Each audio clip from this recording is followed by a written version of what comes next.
life gets really simple when you take initiative. People before they take initiative, they're like, oh, I have this, I have that, I have 3 different things I want to do. I have 10 different things I want to do. And boy, does our dog show culture in school, it surrounds us with the more things on your resume, the better. The more in college, the more extracurriculars you do, the better. The more clubs that you're a member of, the better. Because the more stuff on your resume, the better.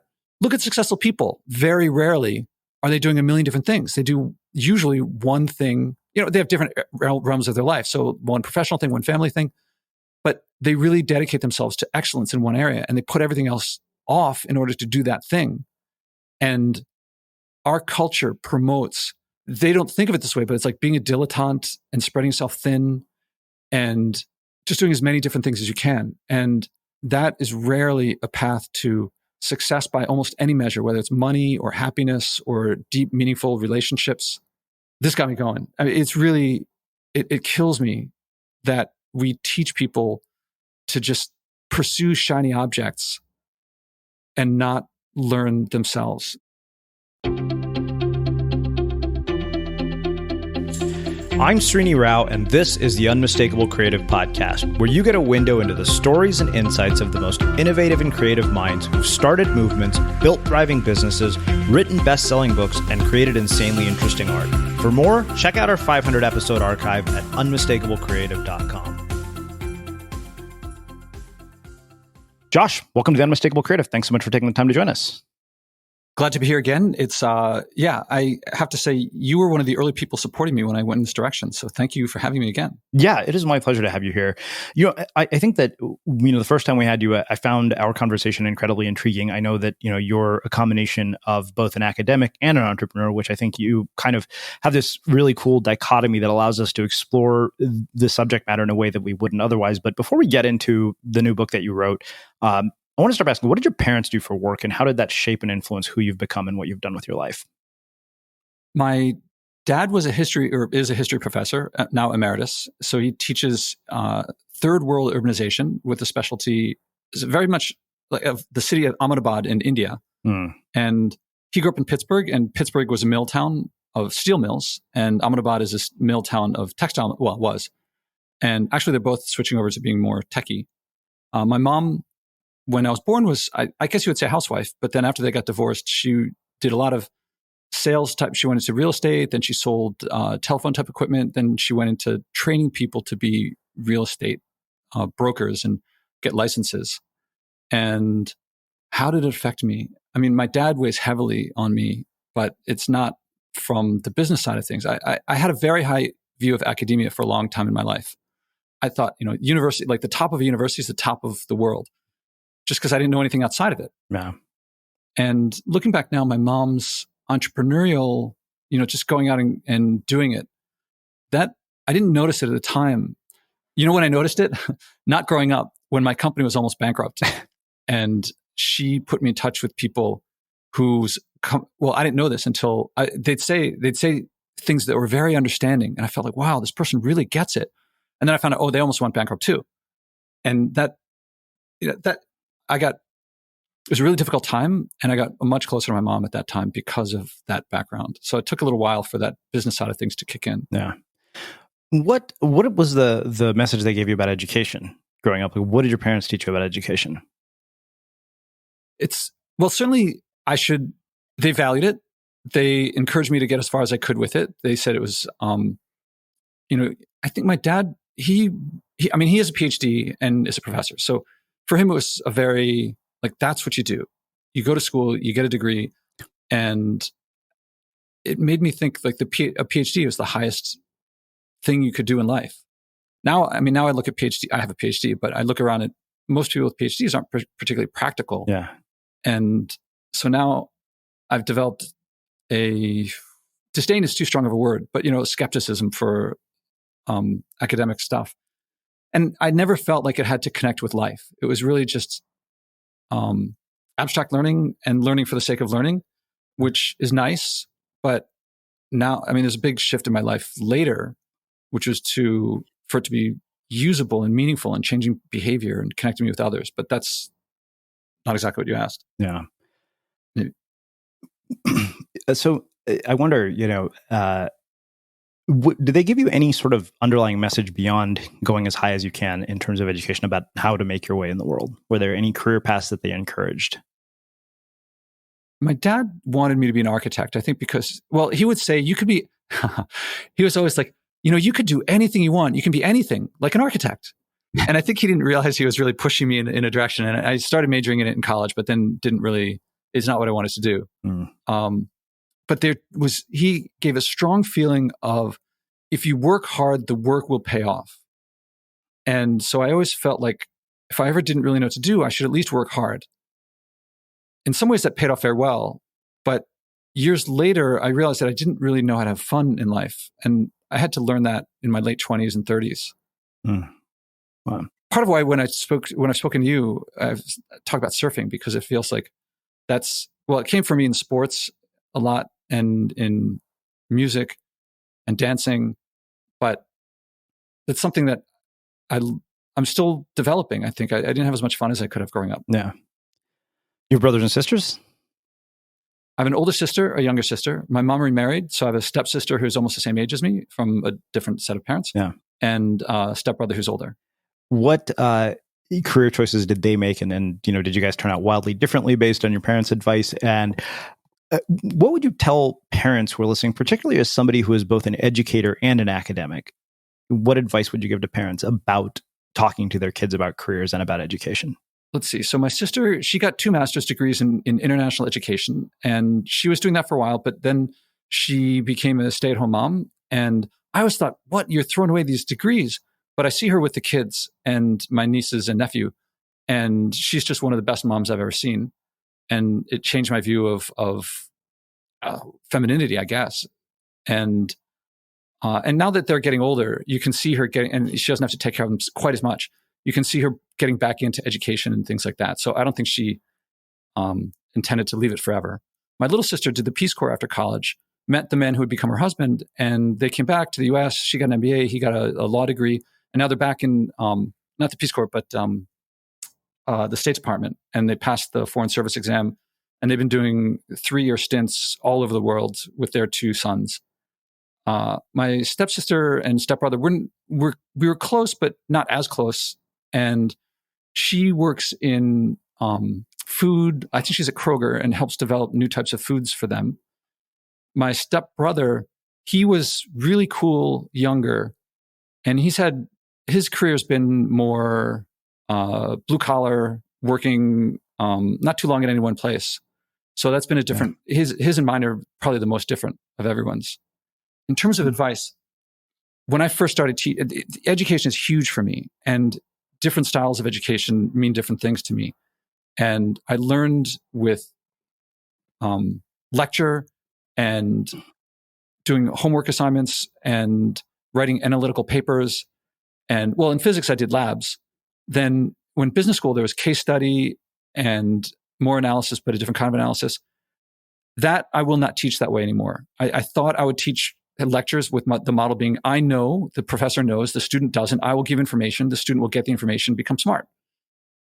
But I moved strongly into project-based experiential active learning, where students, I help them develop a project that will, by doing and starting with empathy. I start with, why is the student here? I have to engage the student and activate. My role primarily as an educator is to activate the student to do something for themselves that they care about for their own reasons. And now I have to figure out to give them direction so that they'll learn to do and to learn what is relevant for them. And, but then the learning comes from the action, from the doing. And many of my students say I have a lot of students who say it's the best class I've ever taken. A lot of students who say, I had no idea I could learn this stuff, let alone in the classroom. Like they thought, I didn't know I could learn what I would call social and emotional skills, to lead, to become an entrepreneur. And I love that. Now, for people who are, if you're talking K to 12, by university, people have a sense of where they want to go. K to 12, there's beyond project-based learning it's self-directed education. There's a school called Sudbury Valley School in Massachusetts. And this guy, Peter Gray, who I've had on my podcast, and they teach with no classes, no grade, no age separation.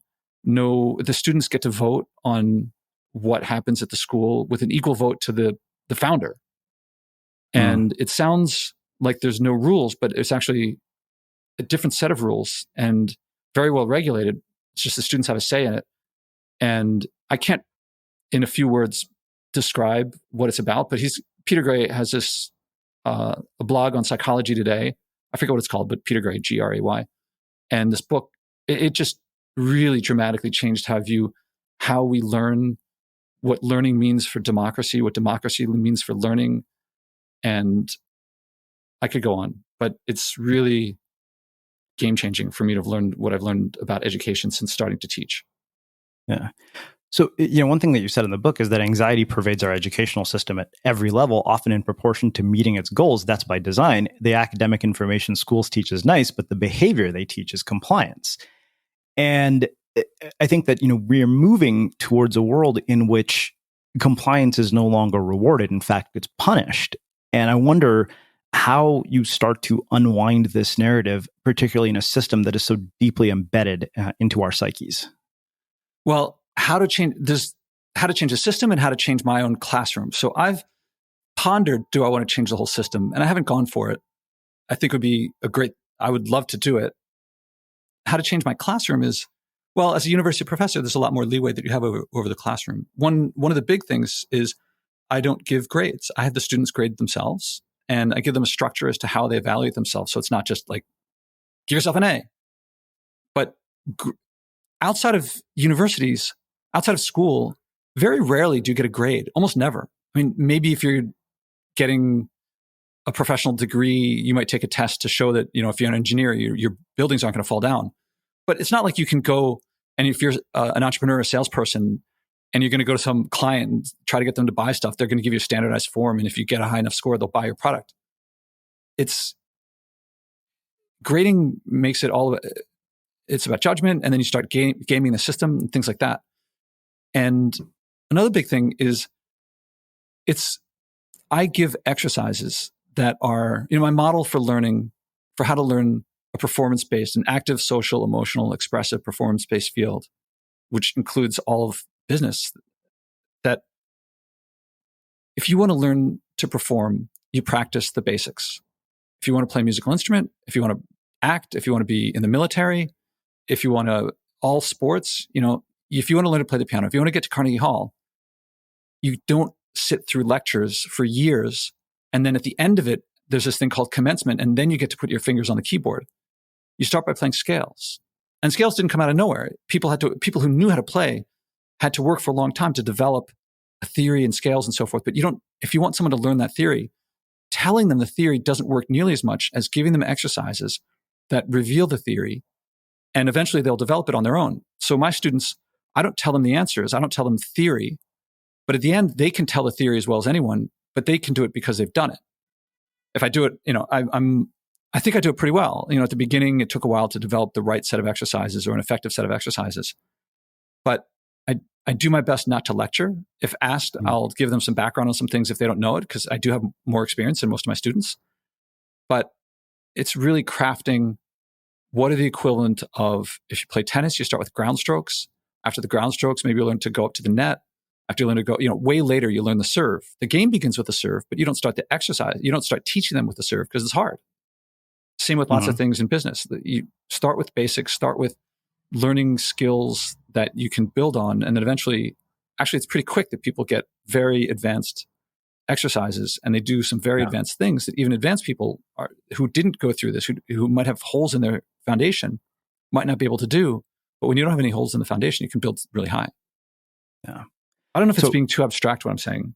No, not at all. I mean, I think this makes a lot of sense. And I've got plenty of notes on the book itself to go into getting less abstract. But before we go into all of that, you mentioned earlier that you had a bankruptcy and a failed business. One of the things I have always wondered is, what is it that separates a person who experiences post-traumatic growth from post-traumatic stress? And how do you not let that moment of failure determine how you're going to behave in the future? Or really just let it break you, I guess, is where I'm going with that. Well, so I would categorize it as things didn't work out. We didn't actually declare bankruptcy. Nor were we forced into bankruptcy. The company technically exists, although I was forced out from being CEO. So that wasn't exactly a grand success. But I can tell you, I don't know if this is the right answer or how helpful of an answer it is, but I needed to buy food.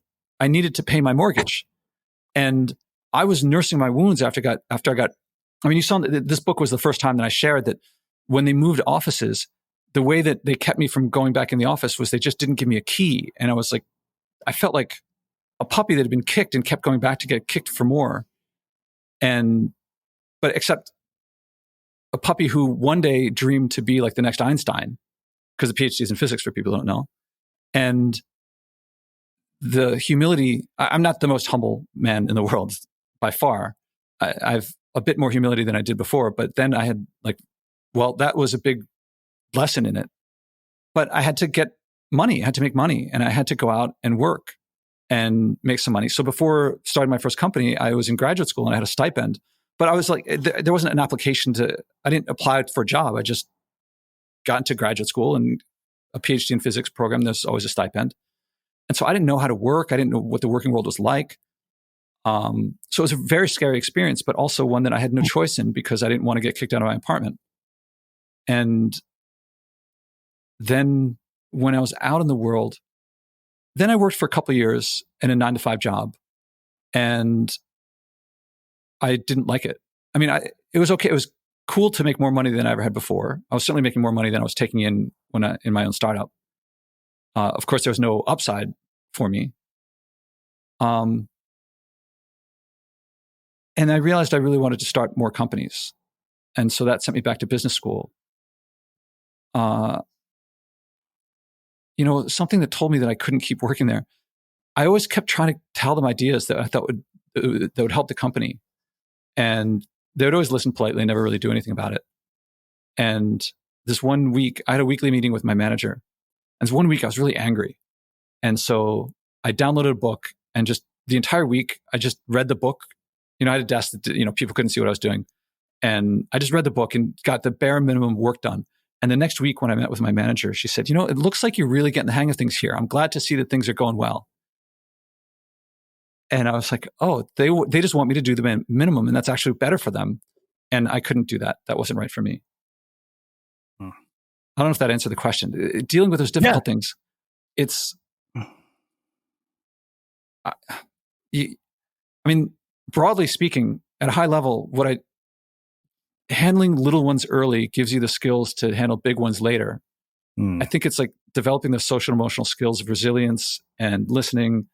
And, when your mind says, oh, you were worse off, this is like when you feel depressed, to know that it passes. These things I believe what leads you to handle it is having handled it before, is developing skills on a simpler basis before. So that was stuff that I didn't learn in the classroom. That's like from sports. We'd lose a big game, or I'd get cut from a team, and I still wanted to keep getting back on the field. Those kinds of skills were more useful. Oh man. Oh, I forgot to mention that those people that my mom put me in touch with, that was huge. Mentorship, knowing people have been through it before and they could laugh about it and point out that, as bad as I felt, they felt it too. That's how they knew how I felt. And that helped a lot. Wow. Well, let's do this. Let's get into sort of this entire framework for initiative. I think that, it's interesting. I was looking at this. I think some of the things that really struck me, that I highlighted in the book, you said that, not taking initiative leads people to passionless lives towing the line. We look at dog show winners, and I want you to explain what dog show winners are and conclude that they must have been purebreds. We think successful people must have known their passions from the start to be able to devote themselves so much. So, where does that whole sort of dog show thing come from? And then you actually specifically talk about myths that really kind of get in our way. And can you expand on what those myths are? Yeah. When I left school and started my first company, when I left business, graduate school, physics PhD, in the program, I didn't know I had any options available. It's this bizarre situation where I had this super huge education, and I felt like all I could do was either keep doing what I was doing and become a professor. I could go into industry and do military industrial stuff. I could go to Wall Street. I didn't realize that I had the whole world out I could do. Once I started my first company, I realized I could have started a company doing anything I wanted. So entrepreneurship was a huge, huge way for me to create my future.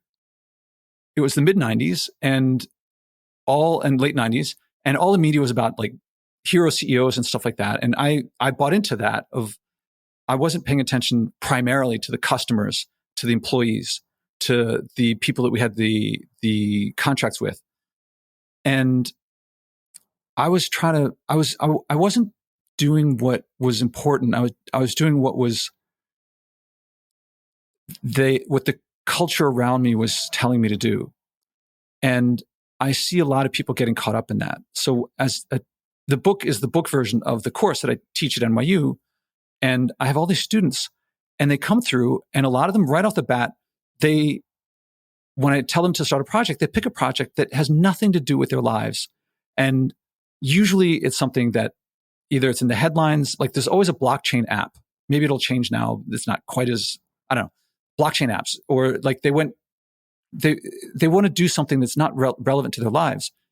And I saw after a while, a lot of them would switch projects. And when they switched, they always like the second one more. And the second one was always more connected to their lives. So why are they always picking this thing that they don't like? And there's all these forces out there that want them to do, like they say that they're to promote entrepreneurship, but they're not necessarily for the entrepreneur to learn. So Shark Tank comes to mind. At NYU, there's tons of business plan competitions. And I see these students, whether they're my students or not, they come up with something that might be a great project. And then they see there's this business plan competition with huge money available. And they think, oh, well, I'm going to change my business so it can scale rapidly and it can do all these things so I can get that money. That's not necessarily what they would like most. It's not necessarily what would help the customer most. It's not necessarily what would help their community most. And there's all these forces out there. And so the dog show is, I ask a lot of people if they've seen, so people listening, I don't know if people listening to this have seen the Westminster Dog Show or the movie Best in Show. Even if you haven't seen it live, or, if you go to YouTube, you can see a bunch of videos of dog shows. And there's like these dog shows. I ask people, what's it like? How would you describe the Westminster Dog Show? And different people put it in different ways, but oftentimes they say, oh, so they're prancing around, showing off, and they do like little tricks, or the judges evaluate them, and different people describe it in different ways. And I say, are they doing it for the dogs? And they say, no, it's for like the audience. It's for the advertisers. And then I say, we've turned entrepreneurship in this country into the Westminster Dog Show. And almost always the person's like, oh man, yeah. And I'm saying it a little too fast and not interactive with the people who are listening. But I don't want to say it's exactly like that, but it definitely has a lot of those elements where it's a show. And to win best hunting dog at Westminster has nothing to do with whether that dog can hunt. It has to do with whether the dog matches the description written in a book somewhere of what a hunting dog should look like. Mm-hmm. And there are a lot of companies that are trying to look like what they think a company is supposed to look like. Not necessarily, the equivalent of hunting would be, getting a customer and satisfying them so they come back for more. It depends on, maybe it's a service or whatever. And I really wanted to, and I got to say, there's a place for dog shows and for dog show entrepreneurship. Like Silicon Valley has a lot of stuff that, like, there's a lot of people who fund things. And if you create enough things that look cool, sometimes one will take off. And there's a lot of resources for that. But there are not resources for people who do not want to go in the dog show. And I include as the book, my publisher really wanted the word entrepreneurship on the cover. They're like, that sells books. But I wanted to make it clear that this is it's for entrepreneurs, but it's something more general. So initiative, it could, because you could be starting a project at work. I just got an email from a former student. He's like, thank you for getting me, how did he put it? He started a new division because he pitched his CEO in a way that he had developed in my course. And now he runs his own division within this company where he works. Amazing.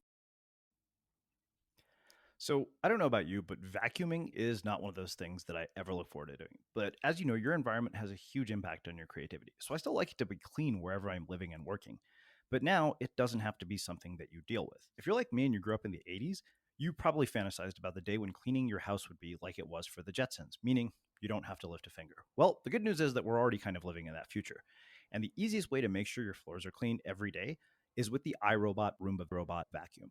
It cleans up after itself. The Clean Base automatic dirt disposal takes convenience to a new level, automatically empties its own bin into an allergen lock bag that holds 60 days of debris and traps 99% of pollen, mold, and dust mites, so you can forget about vacuuming for months at a time.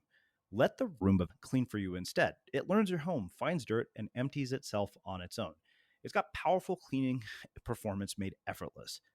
Remember, if it's not from iRobot, it's not a Roomba. To learn more, go to irobot.com/unmistakable. So let's talk about one more theoretical piece and then get into what you call the method of initiative exercises. You talk about these 7 core principles. Personality matters less than any skill you can learn. The idea of a lifetime comes once a month. Better than a great idea is an okay idea plus market feedback, flexibility, and iterations. Start where you are with what you have. Pitch and they'll judge. Ask advice and they'll help. Almost nothing inspires like helping others so much that they reward you for it. Now, obviously, I just read those verbatim. Give us an overview of how these all work and what role they play in initiative. I can do my best in words. Yeah. But the way these really kick in is when you do the exercises. Okay, well then let's do that then. Let's go into the exercises specifically and talk about how do these 7 principles tie into the exercises then and initiative. I write them before the exercises as guideposts, as milestones, so that as you do the exercises, they'll kick in. So I also strongly recommend that people, whether they do it so other people can read it or just for themselves, but write your reflections about what happens when you do this exercise. And if you read if just before writing your reflections, you look at those 7 guideposts, you'll see them start kicking in at different times and taking on a new reality. Like, for example, the early ones are about ideation and coming up with problems in an area that's of interest to you and potential solutions, and then talking to people about them and getting advice from them in a specific way. I'm saying it generally now, but in the book, my goal was to write very specifically so that people aren't wondering, am I doing it right? Like when you teach someone to play scales, you don't just say like, hit the keys on the piano. It's put this finger on that key, this finger on that key. It sounds very mechanical, but you want the person to develop the skills, these low-level skills, so that they don't have to think about it at all. And then when they do the high-level skills, they know that their hands are going to be in the right place at the right time. Likewise, these early exercises, I hope that people look and think, oh, this is so easy. This is too easy. Because soon they'll be doing those things not in their sleep, but without thinking about it as they do the later exercises. Mm-hmm. So the idea of a lifetime comes once a month comes from when you start talking to people, they start giving you, if you have a rudimentary idea and that idea is not worth starting a business on or starting a division on, but you ask people for advice in ways that motivate them to give you useful advice, you'll see that idea rapidly turn into something that people will say, when are you going to do this? Can I buy it? How soon can I get it? And you'll realize, wait a minute, this idea didn't even exist a month ago. Now people are clamoring for it. I could have done that. I could do that anytime I want. And suddenly you lose this constraint of feeling like if my idea isn't great enough, it's not going to work. And the dog show is all about, most people, actually not just the dog show, the mainstream culture. If you say, I'm thinking about doing something entrepreneurial, the general first question is, oh, what's your idea? What are you going to do? And they put this heavy weight on it. It leads to oftentimes people feel like if they lose, like if they have to hold on tight, because if this one doesn't work, they might not ever have another good one. But you have to be flexible because your idea of the problem and how to solve it is different than the customers. And the customers are the ones that are going to be paying for it. So you have to understand their perspective. And if you're too rigid, too grabbing onto an idea, and like if it doesn't work, I don't know what I'm going to do. You're not going to listen to them and flex with them and let it iterate. That's just one of the effects. Getting advice from people, it's very common. I do this all the time. I've been doing this for years, and I still catch myself saying, what do you think of this? Which is asking for judgment. If you ask for judgment, people will give you judgment. And it sets up a dynamic between you and the other person where they're kind of, I'm doing the pose right now. You can't see it, but I'm like crossing my arms and looking downward. And that separates you from them. But if you ask advice, then the person will often feel like they want to help you. And I I can speak for myself that when someone asks me for advice and I give them advice, I feel like if they succeed, it's partly because of me. So I have a vested interest in their success. Because if you succeed based on, in part, advice that I gave you, that's my advice. That's my success as well. So if you come back to me for help again, I'm more likely to help you again. Hmm. So that's why, ask for advice, ask for a judgment, you'll get it. Ask for advice, they'll probably help you and you'll get a closer working relationship. Hmm. Well, let's do this. Let's get into the actual tactical exercises. Can you give us an overview of what they are, how we can, and how somebody listening to this could go and apply these things? Yeah, I can go over them quickly, all 10 of them, mm-hmm. and it won't be enough me saying it really quickly for you to get it all, to know exactly how to do all of them, because there's a lot of description of how to do them in low level detail. But the first one is very easy. It's write a personal essay. It's partly to get you writing. This is the one that sounds most like a regular school activity.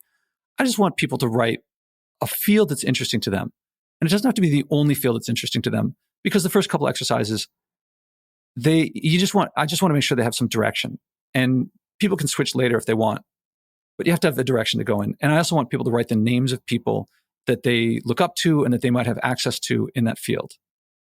The next exercise is to write down 5 problems in that field and to try to write down some rudimentary solutions. You definitely have to write the problems. The solutions aren't as necessary. And this is not to make a big presentation. This is just to write down a couple sentences for each. And then go to 5 different people that that support you, and to ask them for advice on each of them and a vote. Which one did they like the most? And after that, I'm not saying clearly like this. This is now the second exercise that I'm talking about. And ask them, which one do you like the most? And how could I improve any of them? And at the end of talking to 5 people, you'll generally get a sense of which one you want to work on the most. So pick that one. And so the output of the second exercise is a problem and a solution that are rudimentary. And the people you asked probably aren't the best people in the world to ask, because they're probably not into your field. But the point of talking to them is not to get the best advice just yet. It's to get the skills of getting advice and how to handle it when you say, can you give me some advice? And they say, I think it's great, go for it. And you have to say, okay, I appreciate that you like it, that I should go for it, but can you give me some advice? And when you ask, they'll give it to you. The next step is to talk to 10 people, 10 friends and family members who, again, they might not give the best advice, but now you've narrowed it down to one project that you're working with, and you describe the problem and solution, and you ask each of them for advice, usually 2 or 3 pieces of advice from each. And after you talk to 10 people, you should, if you start hearing the same advice from different people, implement it along the way. So by the time you're on the 10th, it's probably a different project than at the beginning. And at the end of that step, you'll have a problem and solution that has been improved, and you'll probably have a better sense of what you like about it, and you'll feel more connected with it. The next step is to talk to 5 people who have the problem and get them to tell you the problem in their words, word for word. You got to write down. Oh, and a problem means you have to say an emotion that they feel that they don't like. That they, if you think that they have a problem, but they don't realize it, that's kind of a tough sell. So you want to get them to tell you what the problem is in their words. And you will, at the end of this one, over and over again in class, people come back and they say, I really want to do this project now. It'll evolve a little bit in the stage, but the big thing is like you start getting empathy for the people and the pain that they feel. A lot of the words that they write, or that they say that you write down, will become sales copy. They'll, do you have this problem? Here's a solution for you. And it's very simple. You don't have to do a whole lot, but you'll really evolve your idea and your connection to it very well. The next step is to talk to 10 people who are closer to the field than you are. Now you start this exercise is a lot like talking to the 10 friends and family members. The difference is that you have to spend a little more time connecting to them because they're not just people in your world. You're probably going to get more useful advice. And you're probably going to start developing relationships with people in the field. And by the time you talk to the 10th person, there's a pretty good chance they will have recognized the names of of the people you spoke to before. And they're going to be much more helpful. And I recommend for the earlier stages, but definitely at this stage, end the conversation with 2 questions. One is there anything I didn't think to ask that's worth bringing up? And most of the time they say no. Every now and then you'll get this gem that only someone in the field could have told you. And they'll share it with you because you were asking them for advice and they feel generous with you. The other question is there anyone in the field that you could put me in touch with that could help me with this? Again, most times no, but sometimes they'll put you in touch with that perfect CEO or customer or first employee or funding source or whatever. And you start really getting connected. And that, even if this person you're talking to now was like a cold lead, once they recommend you to someone, now you have a warm lead. And so that'll come in later. I wouldn't recommend talking to them just yet. So I realize that I've made a mistake here, that I'm going on too long describing the exercises. And if you describe a scale to someone who lives in a world where, I imagine you lived in a world where everyone to play the piano sat and listened to lectures. And then you came in and said, play scales. It would make no sense to anyone. They'd be like, this is stupid. Scale, you got to learn the theory. And I feel like I live in a world like that and so I've just described all these scales, and ask any musician, what happens if you play a lot of scales? And they'll tell you it's magic that they learn how to play music. But anyone who hasn't done the scales, it doesn't make any sense. Yeah. And so I've walked into a trap that I apologize for walking into. All of that stuff is like, something in me is like, how can I make these useful for someone so they could listen and go do it? But you can't. Right. It's a mistake to try to do that. I apologize. Although I really love talking about it, and people who've done it really love talking about their experiences, because the experience is where it happens. Yeah. I'm giving people a way to get experience. And, you know how I mentioned doing the exercise, writing up the reflections. There's a guy he's posting his reflections online. If you go to anthemoftheadventurer.com, then you can see this guy, I think he's on exercise 6 now, and you can see his results as he's doing them. And he's just doing it publicly. He's making his reflections available, and people can see what the results are. Yeah, it's interesting because we have a private social network, a mighty network called our Listener Tribe, and we could probably potentially go and do this in there with everybody, and have people share. Which is I recommend it. It's funny, in class, people are always saying we want to do group exercise, and everyone has to do their own project. They can work with each other, and then some groups, they'll stay the same the whole semester. Some people will go from group to group. There's a lot you can learn from each other, even though you're doing totally different projects. If one's doing a service business that's in fashion and someone's doing some technology that's a product, the emotional and social part is very similar as they go through these stages, and they can learn tons from each other. So one thing that you talk about here that I think was interesting is sort of this idea of you talk about finances in a visual model, but then I think one of the things that really struck me was the things that you say about sort of resources, time, and money, because I think that one of the things I've seen often is that people will use a lack of resources as an excuse when it's funny, and often this is something that you'll see over and over in many of the books that have been written about entrepreneurship, is that the people who are incredibly resourceful, when they get resources, they lose that resourcefulness. And one, how do you prevent that from happening? But what do you say to people who feel that they are resource constrained? Well, you make getting the resource part of the project. If you are able to, if there's no way that your project can return to everyone involved something that makes it worth their while, you got to work on that project until you can get to that stage. But if the project is going to be, if it's not going to be meaningful for someone, you're going to have a tough time getting them involved. But if it's going to be meaningful, then you should be able to demonstrate to them and show to them and communicate to them that they're going to benefit from this. And so they're going to want to do it. And so if that means getting money, or if that means getting access, or if that means getting space or real estate, whatever, you got to figure out how to present to that person so that they say, I want to do this.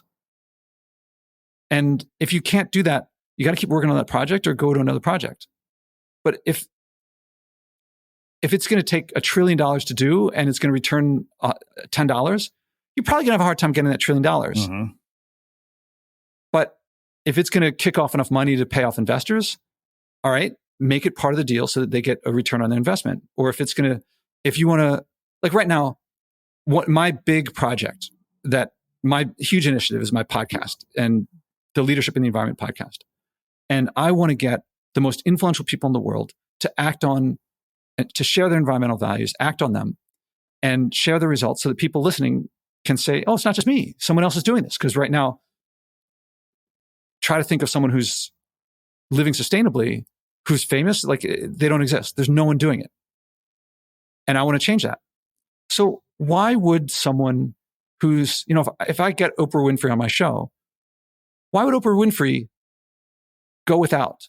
I have to figure that out. I have to figure out that it's actually, well, I don't want to go into all the details, but I have a way to talk to people who are, when I got the 3-time global managing director of McKinsey, or the person with the most viewed TED Talk of all time to be on my podcast, I talk to them before they come on to why it's going to benefit them, right, in a way that I'm just not spouting it. So they really enjoy it. So they come back for second episodes. Yeah. So the access, I think, is one resource. Do you have access to people who can do the thing that you need done, or can, access is, I think, money, time, real estate, access, things like that. Mm-hmm. What have you noticed in your students in terms of value shifts, when it comes to age? And the reason I ask this is because I think that with the younger generation, I notice they don't seem to value security as much, or, just talking to my parents about this last night. And, to them, the idea that I would value mobility more than security is such a bizarre concept. And I wonder, being in an environment full of academics, what do you see with younger people when it comes to these sort of values around work? I'm going to give you an answer that I don't think has to do with now as opposed to any other time. They are out of touch with their values. They don't know what they really want. They think that they want, some things that obviously everyone wants, like security and family. There's some things that are the case that they know, anyone would know, but that's not particularly meaningful. That's like knowing you have hands. And that's not what people talk about with self-awareness. And they haven't, one of the things about school is that school tells you what subjects to take, how to demonstrate, how to get a good grade. In college, you can choose a major somewhat, but you don't have that many choices. And then once you pick a major, you have a little bit of choice in classes compared to before. But up until, K to 12, you have virtually no choice. I could choose French as opposed to Spanish. I could choose a little bit, but very little. I couldn't choose when I went to school or how I would learn or anything like that. And so when everyone tells you what's important, you don't know what's important yourself. And then when I ask them to do these projects, they often pick things that are irrelevant to them because they have no idea what's relevant to them. They haven't done something that draws these things out. And that's why they say, I didn't know that I could learn these things. One of the things that they're learning is what they value and what they don't value. And, it's easy to say, I value freedom and I value family. Well, what happens when they're against each other? When your family wants you to do something, but you want to be free to do something else? Which do you pick there? School keeps you from those things. This stuff, when you take initiative and you create the project, it forces you either to realize, I don't like this and I want to move on to something else, or, oh my God, I love this and I got to start getting rid of things in my life. And life gets really simple when you take initiative. People, before they take initiative, they're like, oh, I have this, I have that, I have 3 different things I want to do, I have 10 different things I want to do. And boy, does our dog show culture in school, it surrounds us with the more things on your resume, the better. The more in college, the more extracurriculars you do, the better. The more clubs that you're a member of, the better. Because the more stuff on your resume, the better. Look at successful people. Very rarely are they doing a million different things. They do usually one thing. They have different realms of their life. So one professional thing, one family thing. But they really dedicate themselves to excellence in one area, and they put everything else off in order to do that thing. And that is, our culture promotes, they don't think of it this way, but it's like being a dilettante and spreading yourself thin and just doing as many different things as you can. And that is rarely a path to success by almost any measure, whether it's money or happiness or deep, meaningful relationships.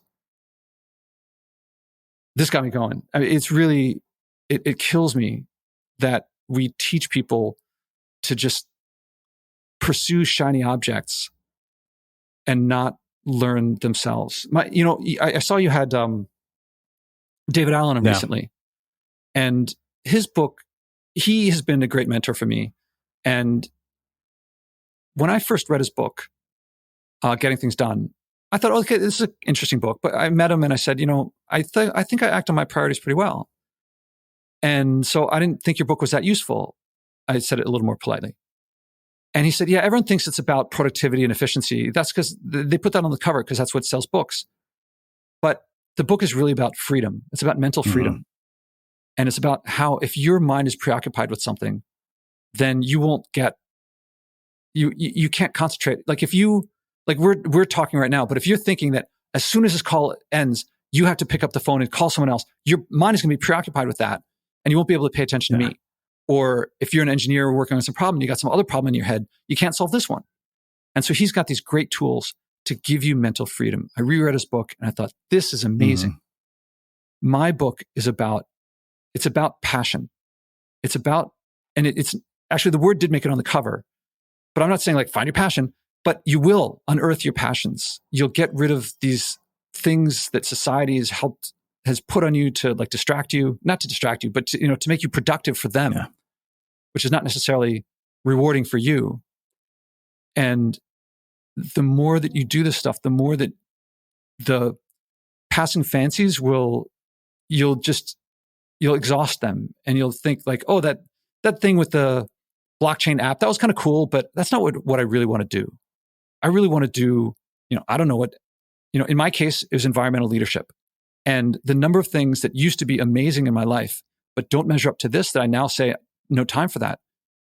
It's hugely rewarding to look at something you used to love and realize it just doesn't measure up to this thing that is just a life passion. And this book is about describing these exercises. I can't convey what happens when you realize this is something that I will do until, my entire life or until I'm done. And if you do all the other tools out there, I would not have written the book and developed these exercises in this progression if there was a resource out there that I'd come across that does that. But the stuff that's out there for entrepreneurship is generally, it starts with like, what's your idea and what's your team? And like, let's work with that. And you can do something that becomes very successful and you don't really care about. It's too late of a stage. It presumes that if you do it and you get money, that's what you really wanted to do. And I've not yet met the person who just wants to fill the bathtub with gold coins and just swim in it. The money's for something. Amazing. Well, this has been super, super eye-opening and thought-provoking. I love conversations like this because they make us think. Like it's one of those conversations that I don't think you can get everything you put into it by listening to it once, which, those are my favorite kinds. And now I kind of want to go back and reread the book now after having had this conversation with you. So I have one final question for you, which is how we finish all of our interviews. What do you think it is that makes somebody or something unmistakable? It's, I can't help but go with passion. It's a passion that we all love things and we often don't know it. As I said, society often, what's successful in society is generally what's stable and keeps things going. And so, finance and consulting and multinational corporations, they're very stable and they keep going. They make it rewarding financially and with stability and security, do what they ask you to. That doesn't mean you'll really love it. When you meet someone who does what they love and they created it from scratch or from however they created it, and they did it because doing it revealed in them something that was probably always there. They always knew it was there. And once it came out, they realized, oh my God, I can do this. This is what the world needs. This is what I will jump out of bed for. This is what I will do when the chips are down, when things fall apart. I will be there and make it work. That is unmistakable. That you can't teach that. But when you find it, you will do it. And, I tried to I believe I have created steps to reach that from no matter where you are, even if you have no idea. And then, the people that that will be in your life will also be people like that. I mean, you'll have like when you buy a slice of pizza, it's not going to be someone who's like really into what they do, but the people that you really open up with and share your vulnerabilities with and help through thick and thin, they will be people often also like that. And you will be unmistakable to each other. Amazing. Well, I can't thank you enough for taking the time to join us and share your story and your insights with the listeners. Where can people find out more about you, your work, and everything else that you're up to? Everything is at joshuaspodek.com. And in the upper right corner, there's the podcast, the Leadership in the Environment podcast. There's the books. So there's Leadership Step by Step, which was the first one. And then the most recent one, Initiative. Then I post on my blog every day. So there's not yet 4,000, something like 3,500 posts. There's a lot there. And also up there is Contact Connect. So if you click there, then you can send me an email. And if you have further questions, I'm happy to answer. And the social media stuff is all linked to from there too. Awesome. And for everybody listening, we will wrap the show with that. Thank you for listening to this episode of the Unmistakable Creative Podcast. While you were listening, were there any moments you found fascinating, inspiring, instructive, maybe even heartwarming? Can you think of anyone, a friend or a family member who would appreciate this moment? If so, take a second and share today's episode with that one person, because good ideas and messages are meant to be shared.